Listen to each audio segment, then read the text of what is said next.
This is the Transformers Generations Studio Series number 44 from Transformers Dark of the Moon, Leader Class, Optimus Prime. Here's a quick look at the packaging. Some box art right there. Very nice. I picked up this figure at Our Toys. So the figure comes with this really nice diorama insert. And if you remember Dark of the Moon, this is the scene where the final battle in Chicago is taking place and you get Shockwave just destroying skyscrapers. And here is Leader Class Optimus Prime out of packaging, and boy, is this figure the most underwhelming figure in the entire Studio Series line. The figure is just... it was so hyped up and it was so full of expectations. Everybody had high hopes for this figure, and I'm sorry to say it, Hasbro, but this figure was disappointing. And if you look at it, this is I'm trying to make the best out of this. This is one of the best poses I can get him in his Jetwing mode. And as you can see, there's not a lot to see. That's the problem.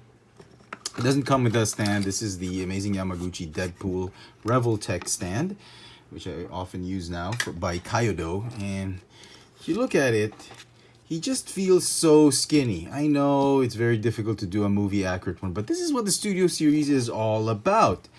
There's a lot of hollow spaces. There's no bulk to the Jetwing. There's no extra armor for the legs. Even the weapons. Look at this. This is... trying to be as accurate as possible, but look at this. It's absolutely hollow. The plastic they used for the Jetwing, the backpack, feels a little bit cheap and hollow. And I mean, there's some...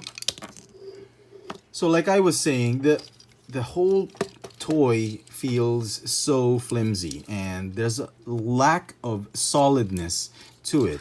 And I know they're trying to do this because this is part of the trailer and all that. It's very difficult to do a transforming backpack, but they could have given us more than just hollow bits. I love the colors that they used for the plastic. This is sort of like a metallic, sort of flake type of gunmetal gray. I love that, but it feels... it just feels too light. This one, this soft plastic feels a little bit too flimsy, much like a knockoff plastic. And yeah, I wish they could have given him a little bit more bulk. This is essentially what you're buying with this toy, because he's not really a Leader class figure. He is a Voyager class figure, and if he kind of looks familiar, boom. This is the exact same figure. They didn't give us a new head sculpt, which I thought they would. They didn't repaint the figure. Exact same paint apps. The only big difference is, like I mentioned at the beginning, is the chest cavity. With the, instead of the transparent or clear plastic for the windshield of the truck, they used opaque solid plastic that they painted silver, which they didn't even do nicely on some of the other figures. The only saving grace that this sculpt has probably is that new chest piece, which is removable, which you can swap and put it right here and have a better figure. This chest piece is a little bit more accurate to how he looked like in Dark of the Moon. This is the movie one chest piece. And as you can see, well, fine, they did change the paint a little bit in truck mode. The flames are much better on this version, but they missed the mark on that the chest piece. They should have kept it clear plastic. The other thing that you are buying with this set is really the annular ring, which is what the third-party upgrade kit was called. The trailer, the weapons array trailer, and look at it. It looks okay. I guess it's fine. And it's a transforming array that turns into a trailer. That's the other thing you're getting. But get this. He comes with a slew of weapons.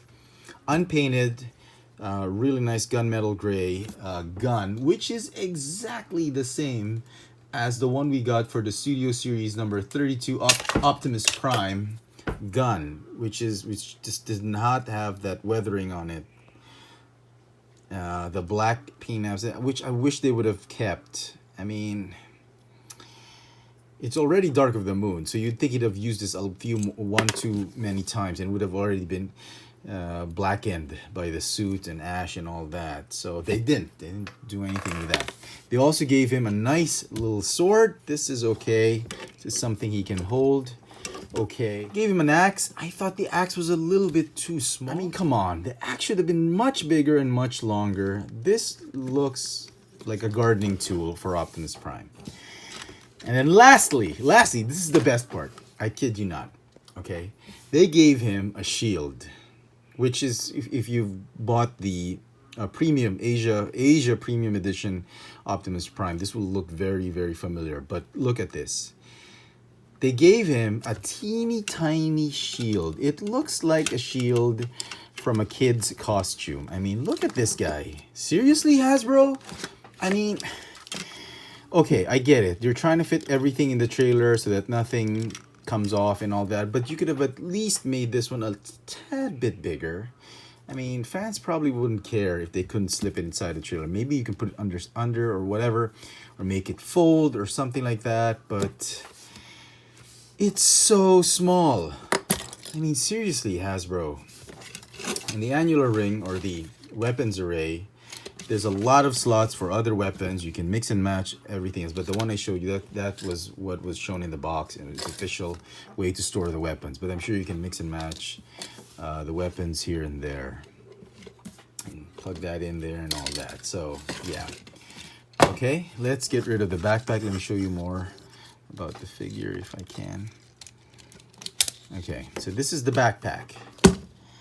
Yeah. Yeah, like I said, fantastic.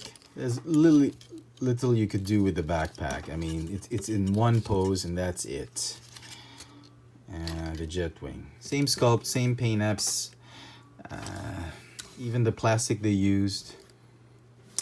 Maybe it's a little bit darker on the new one, but the gray plastic and the blue plastic, but it looks the same. Okay, so since this is exactly the same figure as the Studio Series number 32 Voyager class Optimus Prime with some few modifications, I'm not going to show you how to transform this figure. We'll just transform him off camera. If you want to know how he transforms, check out my video on the Studio Series number 32 Voyager class Optimus Prime. I will, however, show you how to transform the weapons array and the backpack, the Jetwing backpack, into his magnificent trailer.